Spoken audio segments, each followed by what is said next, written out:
이번 태풍 마이삭은 비도 바람도 무척 강할 거라고 하죠. 기상청 취재하는 이현재 기자와 더 자세한 얘기 나눠보도록 하겠습니다. 어서 오십시오. 네.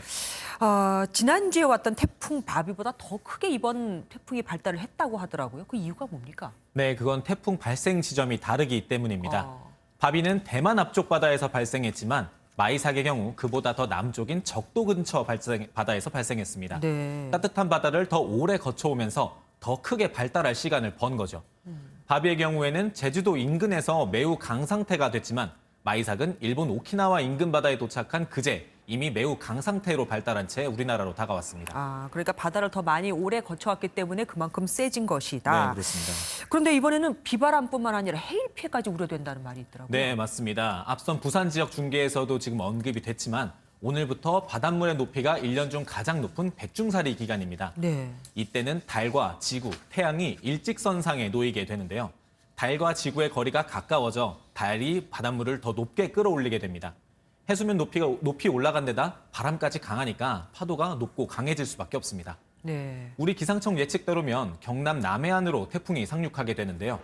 해당 지역 만조 시각은 태풍 상륙 시간과 가까운 오늘 오후 8시에서 10시 정도입니다. 방파제나 해안도로로 파도가 넘치는 폭풍 해일이 우려되는 상황이라 해안가 저지대 주민들의 각별한 주의가 필요합니다. 엎친 데 덮친 격입니다. 네, 그렇습니다. 이와 비슷한 사례가 예전에도 있었던 기억이 나요. 네, 그렇습니다. 2003년 찾아왔던 태풍 매미 때가 그랬습니다. 네, 매미도 만조 시각에 상륙하면서 피해가 컸습니다. 네네. 우리 기상청 예보대로면 마이삭의 경로는 매미의 경로와 비슷합니다. 폭풍 해일을 동반했던 매미는 130여 명의 인명 피해를 냈고 4조 2천억 원이 넘는 재산 피해를 냈는데요. 네네. 지금 예측대로면 경남 지역, 동해안 쪽이 비슷한 시기에 피해를 입을 수 있어서 걱정이 됩니다. 생각도 하기 싫습니다. 예. 그런데 태풍 진로 예측이 각국마다 다 다르게 나왔다고 아까 보도를 해드리지 않았습니까? 네, 그렇습니다. 왜 이렇게 다르게 나오는 겁니까? 네, 앞선 리포트에서도 얘기를 했지만 지금 보면 우리나라, 미국, 일본이 다 다르게 예측을 하고 네네. 있습니다. 우리나라 기상청은 경남 남해안으로 상륙해서 동해안으로 나갈 거라고 지금 예측을 하고 있고 네. 미국 기상청 같은 경우에는 전남 남해안으로 들어올 거라고 지금 예상을 했습니다. 일본 기상청은 그 중간 정도로 상륙할 것으로 지금 보고 있고요. 네. 지금 이렇게 예측이 다른 건 서쪽에서 불어오는 건조한 공기의 영향을 언제 받을지에 대한 분석과 판단이 좀 다르기 때문입니다. 네. 이 공기가 태풍 아래쪽으로 빨려 들어가게 되면 건조한 공기가 태풍을 오히려 서쪽으로 끌고 가서 경로가 서쪽으로 좀 더 치우칠 수 있습니다. 네. 이게 지금 미국의 예측이고요. 네. 우리나라 기상청은 태풍 상륙 이후에 이 건조한 공기의 영향을 받아서 태풍이 동해상으로 빠져나간 뒤에 서쪽으로 좀 더 이동을 해서 동해를 타고 위쪽으로 북상할 것으로 예측하고 있습니다.